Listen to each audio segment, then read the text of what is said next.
Hello dear student, अपन यहाँ पर आज पढ़ेंगे 12th क्लास की फिजिक्स का फर्स्ट चैप्टर। तो पहली यूनिट का नाम जो है वो अपने इलेक्ट्रोस्टैटिक है, यानी स्थिर वैद्युतिकी, और उसका जो फर्स्ट चैप्टर है उसका नाम है विद्युत क्षेत्र। लेकिन यहाँ पर फिजिक्स की अपन एक सबसे बड़ी ब्रांच की बात कर रहे हैं जिसका नाम है इलेक्ट्रोमैग्नेटिज्म।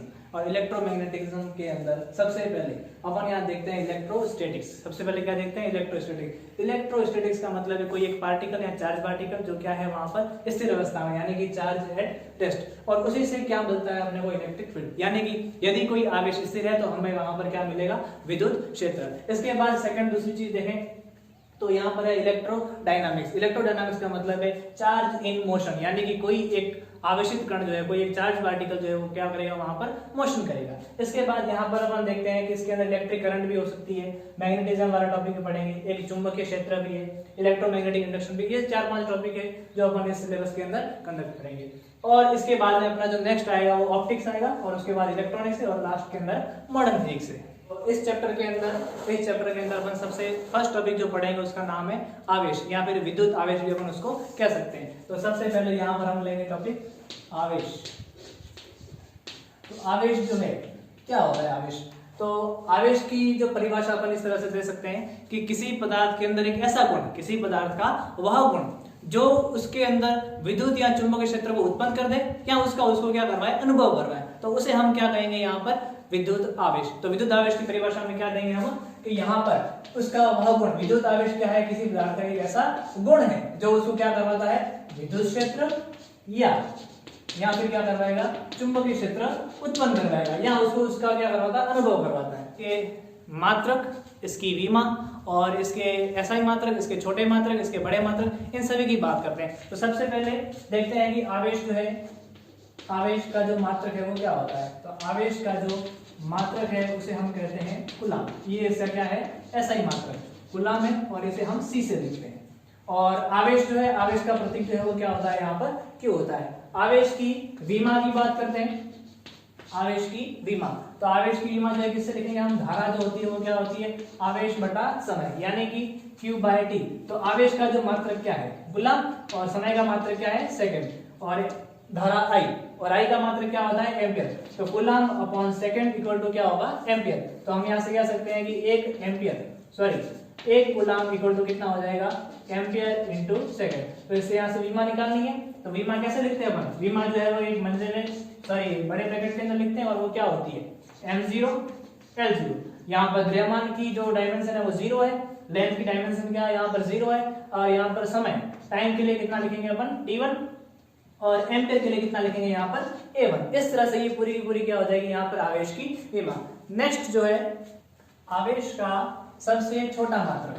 आवेश का सबसे जो छोटा मात्रक है उसे हम, एक साइंटिस्ट है उनके नाम पर ही कहते हैं, जिसका नाम है फ्रैंकलिन।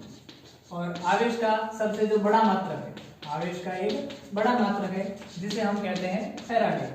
फैराड नहीं बोलना है, फैराड जो है वो एक अलग चीज है, फैराडे। और इसकी जो वैल्यू होती है वो 96500 कूलाम के इक्वल होती है, यानी कि एक फैराड जो है वो इतने कूलाम के बराबर होता है। इसके बाद यहाँ पर अपन पढ़ते हैं इसकी एक सीजीएस यूनिट के अंदर जो इसका मात्रक है, सीजीएस मात्रक, उसे हम कहते हैं स्टेट कूलाम। सीजीएस मात्रक जो है वो कौन सा है? State coulomb.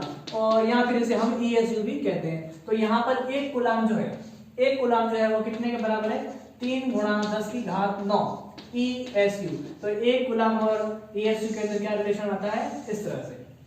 सबसे छोटा अगर हम आवेश का मान देखें, सबसे छोटा आवेश का मान यानी कौन सा है? इलेक्ट्रॉन का आवेश। इलेक्ट्रॉन पर आवेश क्या होता है? सबसे कम, जिसे हम क्या बोलते हैं? मूल आवेश भी कहते हैं। जिसे हम क्या कहते हैं? मूल आवेश भी कहते हैं। तो मूल आवेश का जो मान है वो कितना होता है? 1.6 × 10⁻⁻19 कूलाम। और ये क्या है? यहाँ पर अपने आवेश का सबसे छोटा मान है। इस तरह से अपन ये पूरे आवेश के मात्रा के बारे में बात करते हैं। अब हम पढ़ेंगे आवेश के प्रकार के बारे में। तो आवेश जो है वो 2 प्रकार का होता है, या फिर अपन कहते हैं कि आवेश जो है वो किस प्रकार उत्पन्न होता है। तो आवेश के उत्पन्न होने का मतलब है इलेक्ट्रॉन का स्थानांतरण। किसी एक बॉडी से दूसरी बॉडी में, किसी एक वस्तु से दूसरी वस्तु में जब इलेक्ट्रॉन का स्थानांतरण होता है तो जो वस्तु इलेक्ट्रॉन का त्याग करती है उसके ऊपर धनावेश आता है, और जो वस्तु इलेक्ट्रॉन ग्रहण करती है उसके ऊपर ऋणावेश आता है। यानी कि ये एक बॉडी है फर्स्ट बॉडी और यहाँ पर ये दूसरी बॉडी है। अगर हम ये इलेक्ट्रॉन जो है वो फर्स्ट बॉडी इसको दे रही है तो इसके ऊपर जो है वो प्लस आवेश और इसके ऊपर कैसा आएगा माइनस आवेश, यानी ग्रहण करने वाला है उसके ऊपर क्या आएगा ऋणावेश। तो आवेश जो है वो दो प्रकार का होता है, ऋणावेश और धनावेश। जो है अपना वो है आवेशन की विधियां। नेक्स्ट टॉपिक जो है वो क्या है आवेशन की विधियां, यानी कि हम चार्ज को किस तरह से उत्पन्न कर सकते हैं, यानी किसी भी बॉडी को अपन किस तरह से चार्ज कर सकते हैं। तो आवेशन की विधियों के अंदर तीन विधियां हैं। सबसे पहली विधि जो है उसका नाम है घर्षण द्वारा आवेशन। सबसे पहली विधि जो है उसका नाम है घर्षण द्वारा आवेशन, यानी कि क्या होगा अपन कोई भी दो वस्तुएं लेंगे, कोई भी दो वस्तुएं उनको आपस में रब करवाएंगे, यानी कोई दो वस्तुएं उनको आपस में घर्षण करवाओगे तो एक वस्तु पर धनावेश आएगा तो दूसरी वस्तु पर उतनी ही बराबर मात्रा में ऋणावेश उत्पन्न होगा। इसे अपन क्या कहते हैं घर्षण द्वारा आवेशन। और इस प्रकार जो उत्पन्न आवेश होता है उसे हम कहते हैं घर्षण विद्युत आवेश। इस प्रकार जो उत्पन्न आवेश उत्पन्न होता है उसे हम कहते हैं घर्षण विद्युत आवेश। दूसरी विधि जो है उसका नाम है अपने पास में, दूसरी विधि जो है उसका नाम है चालन द्वारा आवेशन। चालन या उसे अपन स्पर्श भी बोल सकते हैं। चालन या उसे अपन क्या बोलते हैं स्पर्श, यानी कि कांटेक्ट, यानी कि अपन दो बॉडी लेंगे उनको क्या करेंगे आपस के अंदर कांटेक्ट करवाएंगे। जैसे अपन ने एक गोला ले लिया जो क्या है अनावेशित है और दूसरा गोला जो कैसा है आवेशित है। जैसे बात करते हैं यहाँ पर एक पहला स्फीयर है और नीचे यहाँ पर अपन ने क्या लगा रखा है कुछ अलग स्टैंड लगा रखा है। ये गोला जो है वो कैसा है मान लो अनावेशित। अनावेशित का मतलब है उदासीन गोला और उदासीन गोले का मतलब है उसके अंदर धनावेश एवं ऋणावेश दोनों ही क्या है बराबर समान मात्रा में उपस्थित है, इसलिए उसके ऊपर कोई चार्ज पॉजिटिव कोई चार्ज शो नहीं होता है। इसलिए यहाँ पर बात करते हैं एक अनावेशित है और दूसरा गोला कैसा है यहाँ पर आवेशित है। अनावेशित गोला जिसके ऊपर कोई आवेशित नहीं है, कोई आवेश नहीं है, इसका मतलब उसके अंदर प्लस और माइनस क्या है बराबर मात्रा में। आवेशित गोला मान लेते हैं इसके अंदर क्या है प्लस आवेश जो है वो एक समान रूप से इसके अंदर फैला हुआ है। जब अपन क्या करेंगे इसको कांटेक्ट में लाएंगे यानी कि इनको स्पर्श कराएंगे तो क्या होगा दोनों गोलों की जो सतह है वो क्या होगी आपस के अंदर कांटेक्ट में आएगी। दोनों गोलों की सतह जो है वो कांटेक्ट में आएगी और दोनों गोलों के टच होने पर प्लस का मतलब क्या है इसके अंदर इलेक्ट्रॉन की कमी है, इसके अंदर क्या है इलेक्ट्रॉन की कोई कमी नहीं है, यानी कि इसके अंदर धन और ऋण जो है वो दोनों बराबर है। इसके अंदर इलेक्ट्रॉन की कमी है तो ये वाला क्या करेगा इसको 2 इलेक्ट्रॉन दे देगा, यानी कि ये देगा 2 इलेक्ट्रॉन तो इसके पास भी 2 की कमी होगी और इसके 2 जो है वो थोड़े से बढ़ गए तो दोनों के ऊपर क्या हो गया बराबर मात्रा में आवेश आ गया। अगली स्टेप के अंदर अपन क्या करेंगे यहाँ पे इन दोनों को आपस से क्या करेंगे अलग करेंगे। अलग करने पर क्या होंगे इसके ऊपर दोनों गोले जो अलग आवेश और इसके ऊपर दोनों जो है वो कैसे रहेंगे अलग अलग इस तरह से अपने को मिल जाएंगे। तो चालन द्वारा आवेशन के अंदर हम इस तरह से एक अनावेशित और एक आवेशित वस्तु को लेकर के दोनों को कैसे कर सकते हैं आवेशित कर सकते हैं। तीसरी जो विधि है उसका नाम है यहाँ पर प्रेरण द्वारा आवेशन। तो थर्ड विधि जो है अपन लिखेंगे यहाँ पर प्रेरण द्वारा आवेशन। और इस विधि में हम क्या करेंगे एक अनावेशित वस्तु लेंगे और दूसरी आवेशित वस्तु लेंगे, लेकिन उन दोनों को हम संपर्क में लाए बिना ही क्या कर देंगे आवेशित कर देंगे। देखिए किस तरह से करते हैं इसको अपन। यहाँ पर ले लेते हैं एक ऋणावेशित छड़ ले ली, मान लीजिए हमने क्या ले लिया यहाँ पर एक ऋणावेशित छड़ ले ली और यहाँ पर एक क्या ले लिया अनावेशित गोला ले लिया। कैसा गोला लिया आपने अनावेशित गोला, इसके नीचे भी क्या लगा देंगे स्टैंड लगा देंगे जो कुछ अलग स्टैंड होगा जिससे यहाँ अपना आवेश जो है वो धरती के अंदर प्रवेश ना करे। अगली स्टेप के अंदर क्या करेंगे हम इस छड़ को इसके पास में लाएंगे, यानी कि इसके स्पर्श नहीं कराना है, इसके ओनली पास में लाना है, यानी कि पास में लाने पर इसके निकट लाएंगे तो क्या होगा ये जो छड़ है माइनस आवेशित है तो ये क्या करेगी इसके अंदर ये जो अनावेशित गोला है यानी कि ये उदासीन भी है, इसके अंदर प्लस एवं माइनस आवेश दोनों ही क्या है उपस्थित है। तो ये माइनस जो है वो प्लस वाले आवेशों को क्या करेगी अपनी तरफ आकर्षित करेगी और इसके अंदर उपस्थित माइनस आवेशों को क्या करेगी प्रतिकर्षित करेगी। इस तरह से इस गोले के अंदर प्लस और माइनस क्या हो जाएंगे अलग अलग हो जाएंगे। अगले स्टेप के अंदर हम क्या करेंगे इसको ग्राउंडेड कर देंगे या फिर अर्थिंग करेंगे और अर्थिंग करेंगे जो चार्ज हमें नहीं चाहिए उसे हम क्या कर देंगे धरती के अंदर भेज देंगे, यानी कि ये इस तरह से होगा। इस तरह से यहाँ अर्थिंग कर दी तो माइनस जो चार्ज है वो जमीन में चला गया और ये जो है यहाँ पर जो है वो प्लस आवेश उत्पन्न हो गया। और यहाँ पर हम क्या लिखेंगे जैसे नेगेटिव चार्ज था तो ये जो प्लेट इस तरह से जो रॉड है वो लगी हुई है। अगली स्टेप में हमारे पास में आवेश मिल गया है तो अब अर्थिंग और ये वाले दोनों जो चीजें हैं वो यहाँ से हटा देंगे। तो अगली स्टेप में क्या मिलेगा अपने को ये गोला और इसके अंदर जो उपस्थित धनावेश है वो समान रूप से इसके ऊपर फैल जाएगा। इस तरह से हम इस विधि के अंदर, इस तरह से हम इस विधि में जो क्षण हमारे पास में है उसकी विपरीत प्रकृति का आवेश भी यहाँ पर अपन प्राप्त कर सकते हैं। यानी कि जो धनावेश और ऋणावेश प्लस और एक कौन सा आवेश है, माइनस आवेश, इन दोनों के बीच में क्या होता है, आकर्षण होता है। यानी कि जो विजातीय आवेश है उनके बीच में क्या होता है, आकर्षण होता है। और समान प्रकृति का आवेश यानी माइनस माइनस भी हो सकता है और प्लस प्लस भी हो सकता है, इनके बीच में क्या होगा, यहाँ पर प्रतिकर्षण होगा। और इन आवेशों को अपन क्या बोलते हैं, सजातीय आवेश। नेक्स्ट अपना जो टॉपिक है उसका नाम है इलेक्ट्रोस्कोप, यहाँ पर उसे कहेंगे विद्युतदर्शी। देखिए ये जो टॉपिक थोड़ा सा काफी अच्छा है, क्योंकि इसका जो बनने का रीजन था वो ये था कि अगर अपने पास में कोई अज्ञात आवेशित वस्तु है, यानी कि ऐसी वस्तु जिसके ऊपर आवेश तो है लेकिन हमें पता नहीं कि उसकी प्रकृति कैसी, यानी कि वो धनावेशित है या फिर ऋणावेशित है, तो उसका पता लगाने के लिए इस यंत्र का अपन उपयोग कर सकते हैं। तो देखते हैं इसकी बनावट किस तरह की होती है। तो विद्युतदर्शी जिसे अपन कह रहे हैं विद्युतदर्शी, या फिर अपन उसे कह सकते हैं इलेक्ट्रोस्कोप। क्या बोलेंगे इसे हम, इलेक्ट्रोस्कोप। किस तरह का होता है, यहाँ पर एक कांच का बना एक जार होगा इस तरह से, और इसमें क्या लगी होगी, एक छोटी सी कॉर्क लगी होगी, इस तरह से इसमें कॉर्क लगी होगी, और इसके अंदर से यहाँ पर एक धातु की रॉड होगी और नीचे की तरफ 2 सोने की पत्तियां होगी। मैं इस पूरे को नाम दे देता हूँ, जैसे इसका नाम है यहाँ पर, ये लिखेंगे इसके लिए कांच का जार, इसके लिए लिखेंगे धातु छड़, और इसके लिए लिखेंगे स्वर्ण पत्र, और यहाँ पर लगा रखा है हमने कॉर्क लगाया है, और इसके ऊपर हम यहाँ पर लगा देंगे एक धातु की डिस्क लगा देंगे, मेटल डिस्क होगी, जो यहाँ पर कोई भी छड़ अपन ला करके इसे टच करवा सकते हैं अपन इस तरह से। और यहाँ पर हम रखेंगे ग्राउंडेड रख देंगे, अर्थिंग रखेंगे यहाँ पर। इस तरह से पूरा का पूरा ये जो विद्युतदर्शी का एक छोटा सा क्या है, मॉडल बनाया हुआ है।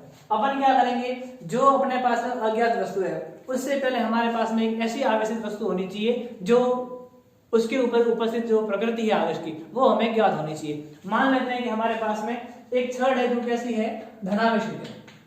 पहले उस छड़ को हम क्या करेंगे, धातु की इस डिस्क से क्या करवाएंगे, संपर्क बनाएंगे। तो ये जो प्लस आवेश जो है वो पूरी छड़ पर इस तरह से फैलता हुआ स्वर्ण पत्तियों तक क्या हो जाएगा, फैल जाएगा।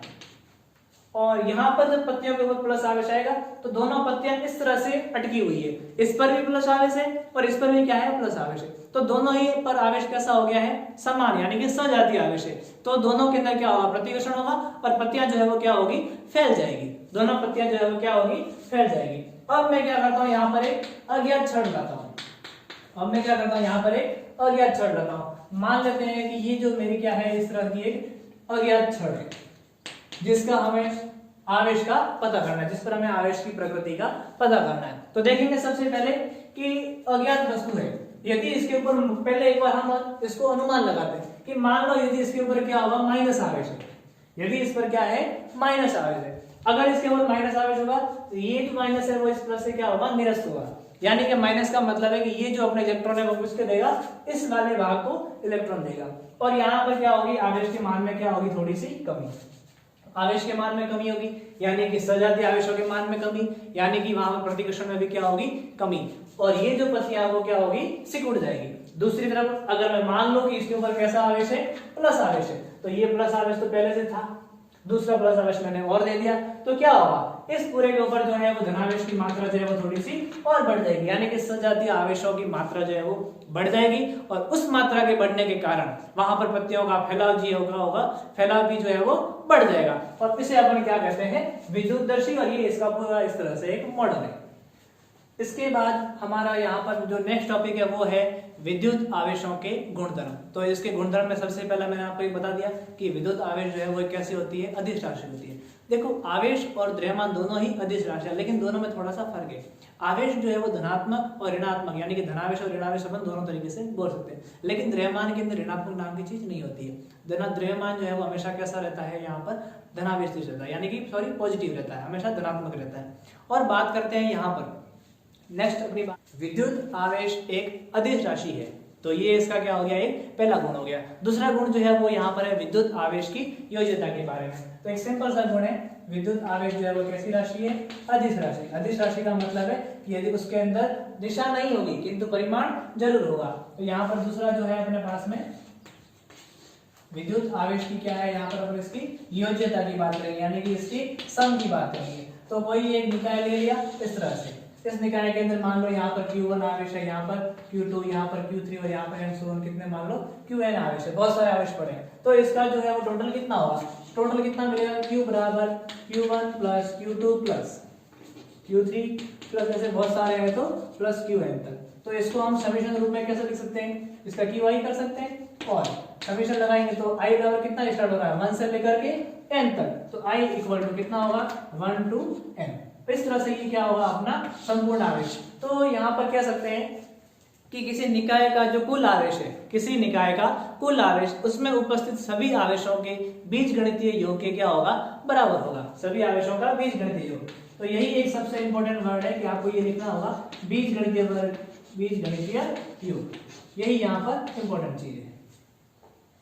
जिसका एक एग्जांपल लेते हैं अपन यहाँ पर, मान लो ये जो सिस्टम है इसके अंदर प्लस का 1 कूलम, प्लस का 2 कूलम, माइनस का 2 कूलम और प्लस का 3 कूलम, माइनस का 1 कूलम। इस तरह से एक निकाय के अंदर बहुत सारे क्या छोटे छोटे आवेश रखे हुए, तो इसका परिणामी आवेश कितना होगा, तो इसका जो परिणामी आवेश है वो कितना होगा, इन सभी का टोटल करेंगे, +1 +2 -2 -1 +2 और जो भी इसका रिजल्ट हमें मिलेगा वो क्या होगा, यहाँ पर इसका फाइनल आंसर होगा। +2 से -2 -1 से +1, तो कितना बचा यहाँ पर ओनली 3 कूलम आवेश यहाँ पर बच गया। तो ये क्या होगा, यहाँ पर निकाय का एक परिणामी आवेश होगा। इस तरह से ये क्या है इसका दूसरा गुण। तो तीसरा गुण जो है वो हमारे पास में है विद्युत आवेश की निश्चलता। तो विद्युत आवेश की बात करेंगे यहाँ पर, तो द्रव्यमान जो है वो क्या है, वेग के साथ में परिवर्तित होता है। क्या फॉर्मूला है इसका, यहाँ पर m इक्वल टू रहता है m0 upon √1 - v² upon c²। यदि हमारा कोई आवेशित कण है या कोई सा भी कण है जिसका द्रव्यमान कितना है, जिसका रेस्ट मास जो है वो कितना है m0 है, तो वो जो अगर क्या करेगा, लाइट के वेग से गति करेगा, यानी कि प्रकाश के वेग से गति करेगा, लाइट स्पीड से मूव करेगा, तो इसका v² अपॉन c² रेशियो जो है वो कितना मिलेगा, हमें 1 मिलेगा। v equal to almost c है, तो v² upon c² almost equal to कितना हो जाएगा 1। तो यहाँ पर हमें m की वैल्यू कितनी प्राप्त होगी, m0 अपॉन 1 - 1 यानी कि 0, m0 अपॉन 0 और ये कितना हो जाएगा इनफाइनाइट। यानी कि यदि आप किसी पार्टिकल को मूव करवाते हैं वो भी लाइट स्पीड से, तो उसका जो मास है वो क्या हो जाता है, बढ़ जाता है, यानी कि रेस्ट मास से क्या हो जाएगा, अधिक हो जाएगा।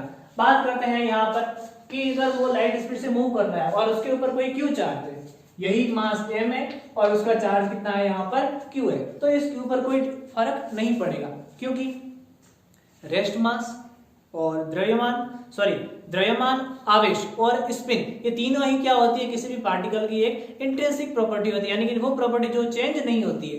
लेकिन यहाँ पर बात करें हम एक नई प्रॉपर्टी, एक नई क्वांटिटी की बात करें, विशिष्ट आवेश। और विशिष्ट आवेश क्या होता है, Q अपॉन m, यानी कि चार्ज और चार्ज के अपॉन में क्या करेंगे, हम यहाँ पर मास को डिवाइड करेंगे। तो आप सिंपल देख रहे हैं कि इसके नीचे m डिवाइड हो रहा है, यानी कि मास जो है वो वेलोसिटी के साथ में क्या होता है, चेंज होता है। यानी कोई पार्टिकल अगर लाइट स्पीड से मूव करता है तो उसका जो मास है वो क्या हो जाता है, बढ़ जाता है। तो अगर अपन इसका विशिष्ट आवेश का रेशियो देखें तो Q अपॉन कितना हो जाएगा, इनफाइनाइट, यानी टेंड्स टू कितना हो जाएगा 0।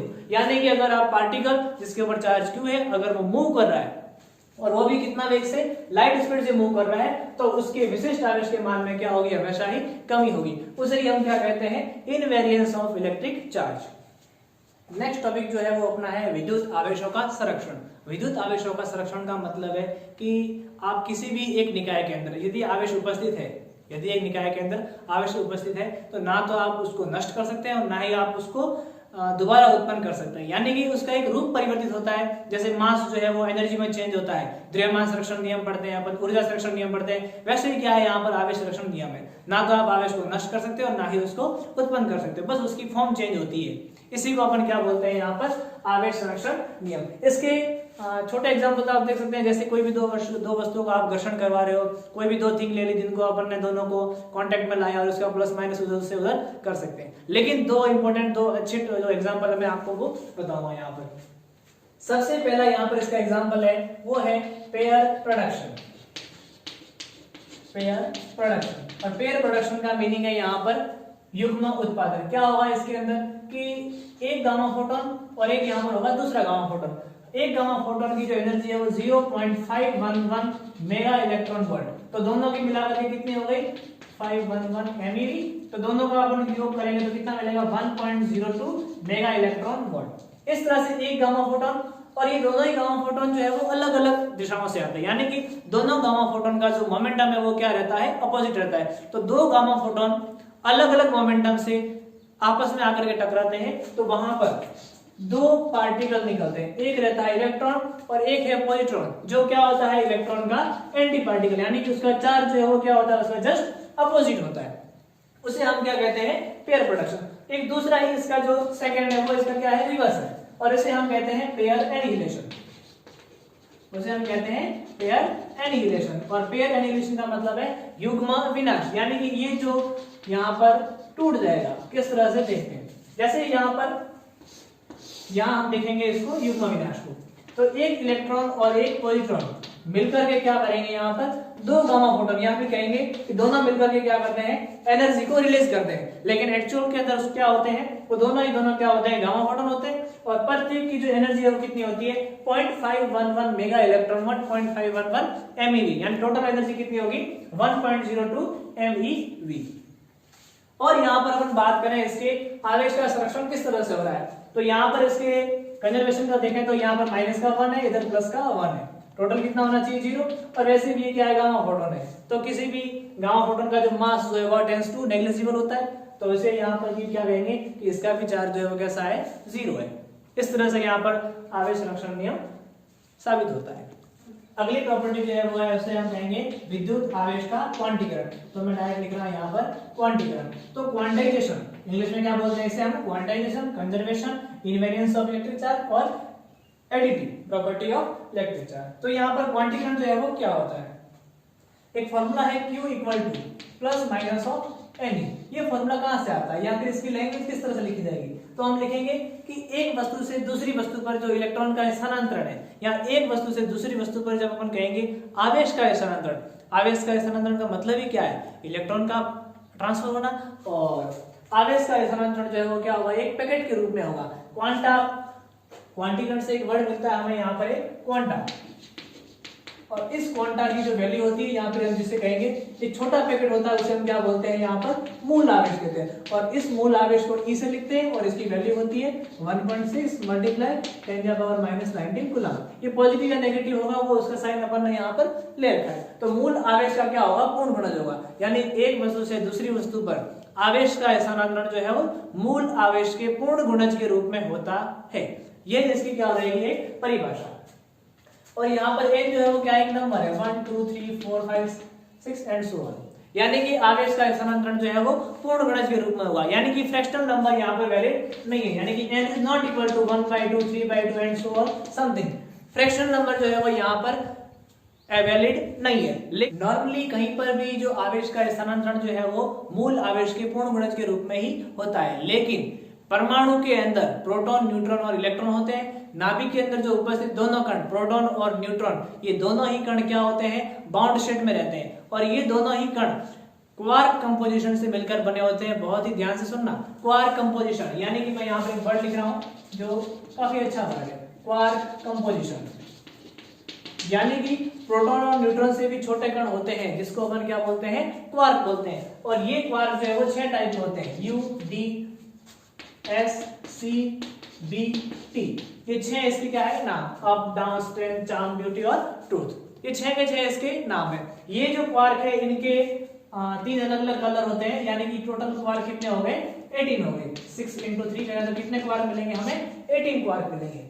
इन क्वार्क का जो चार्ज होता है वो 2/3e और 1/3e प्लस माइनस के अंदर होता है। यानी कि हमने तो अभी पढ़ा कि मूल आवेश के पूर्ण गुणज के रूप में होना चाहिए, यानी कि आवेश का मान जो है हमेशा पूर्ण गुणज के रूप में हो, ऐसा ही संभव है। लेकिन बाउंड स्टेट के अंदर थोड़ी सी कंडीशन अलग है। बाउंड स्टेट के अंदर क्वार्क का जो चार्ज है वो फ्रैक्शनल होता है, 2/3 और 1/3e होता है।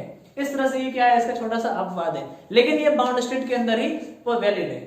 फ्री स्पेस के अंदर क्वार्क का कोई मीनिंग नहीं है, फ्री स्पेस के अंदर क्वार्क का कोई मीनिंग नहीं है। बाउंड स्टेट के अंदर क्वार्क जो है वो वैलिड है। तो आज हमने यहाँ पर आवेश के मात्रक, विमा, प्रकृति, आवेशन की विधियां, घर्षण, चालन, प्रेरण, इस सब के बारे में पढ़ा। फिर उसके विद्युत आवेश के गुण जो थे, विद्युत आवेश के गुण में मतलब अदिश राशि है, योज्यता के बारे में पढ़ा, निश्चलता और संरक्षण और क्वांटीकरण, इस सारी चीजों के बारे में अपन ने इस वीडियो में बात करी। हम अपने अगले वीडियो में नए टॉपिक को, जैसे कूलाम का नियम है, इलेक्ट्रिक फील्ड लाइंस है, गॉस लॉ है, इन सारी चीजों की अपन यहाँ पर बात करें।